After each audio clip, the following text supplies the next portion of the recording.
Starbucks baristas voting to unionize. Workers of the world unite. So, Starbucks Union scores its first wins in California. Organizers say, floodgates open. Let's read into this a little bit. This is a fascinating story, and I think we're all going to have a good time. Employees at two Starbucks locations in Santa Cruz, California won union elections on Wednesday, scoring the rapidly spreading movement's first victories in the nation's most populous state, even as management intensifies its effort to stamp out worker organizing. The groundbreaking victories, like many of the Starbucks union's wins thus far, were nearly unanimous. The Ocean and Water location in Santa Cruz voted 13-1 in favor of joining Workers United.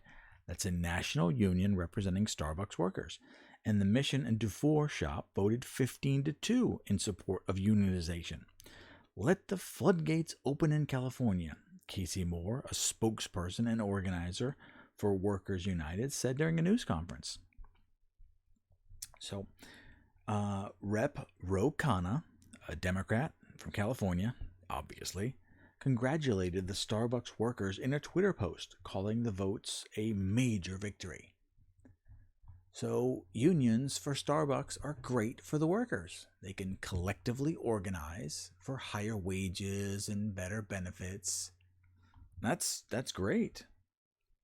So, unions are the counterweight to corporate power, Khanna wrote. It's time for Starbucks to pay fair wages and treat every worker with dignity and respect. Fair wages. Okay, that's fantastic. What's fair? Is Starbucks barista a high-tech job that requires a massive investment in higher education? Is it a dangerous job that few people want to do? Do you have to make sacrifices like driving through dangerous frozen highways or stay away from your family for weeks at a time? No. It's a basic job that barely requires a high school diploma. This is what's called a minimum wage job. It's what high school kids used to get when they had no experience. And they need their first job to be able to prove that they could follow instructions and show up on time and do basic job functions. You are not supposed to make a lifetime career from being a barista at Starbucks. It's a minimum wage job. Back to the article. So the union wins in California signal that organizing momentum is still growing at a remarkable pace and aggressive pushback from management. More than 60 Starbucks locations nationwide have voted to unionize since the first union wins in December. So this is relatively new. This is 5-6 months. So hundreds more have filled representation petitions with the National Labor Relations Board. From now on, that will be called the NLRB. You'll see that pop up. In an attempt to undercut the organizing wave, Starbucks in recent weeks has fired workers closely involved with unionization efforts. They've slashed hours at locations across the country and threatened to deny new benefits and wage increases to employees who have voted or are in the process of voting to unionize. Blah, blah, blah. This is... The CEO of Starbucks is very, very against unions. You can read this if you want. But what it basically says is Starbucks is now facing more than 50 formal complaints from the NLRB. In an analysis of NLRB data, Matt Bruning of the People's Policy Project projected Wednesday that the Starbucks union is likely to have 6,384 workers at 228 locations in the next few months, if the current rate of organizing victories continues. Bruning noted that the union has won 90% of the elections at Starbucks locations thus far, consistently receiving 70 to 80% of the vote. If these numbers hold for the 193 cases where an election has not yet been administered, Starbucks will soon see an additional 174 elections and therefore 4,870 workers, blah, blah, blah. Okay, it looks like Starbucks is going to unionize nationally. That's awesome. That is fantastic for the employees. They're probably going to get wage increases. Sweet. That means more money in their pockets. Just remember, now they're in the union, they have to pay union dues. That means you have to pay a portion of your salary to the union, which stands up for your rights. And they have to hire lawyers to protect you when Starbucks treat you unfairly. Unions typically make an absolute fortune by skimming a little off of every employee. But don't worry, you are sticking it to the man and paying another man with your money with your new increased salary. So Starbucks will also have increased costs.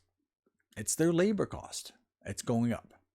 They'll just raise the price of a cup of coffee a little bit to cover those expenses. You see, Starbucks is not going to lose money. They just shift it to the consumer, or they hire less people. Okay. Another option is to automate. A coffee machine can make hundreds of cups of coffee every hour, and they never call in sick. They don't need a smoke break. They don't ask for wage increases, and they always make a delicious cup of coffee. Guess what? Uh-oh. You collectively might have just talked yourself out of a job entirely. If you don't believe me, go into your local Taco Bell or McDonald's. Kiosks everywhere. Thousands of jobs just disappeared. How about Walmart, Target? Self-checkouts all over the place. More jobs just disappeared. Keep demanding unions. Keep getting jobs destroyed. At least you can say that you stood up for what's right. You can scream that from your cardboard box when you're unemployed.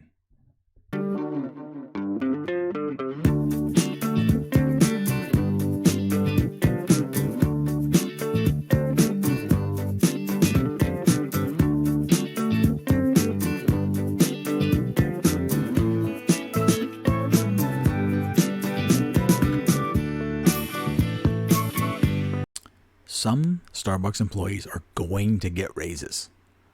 Most of them are going to get unemployed. This is great if you are the best, most productive employee at your location. If you're not, why would they keep you? So in the near future, when the dust settles and all the votes have been counted, the price of coffee is going to go up. Might go up a quarter, might go up $1. It's going to go up a little. But don't worry, everyone can deal with that. At least that's the worst thing that's going to happen to coffee prices. Go!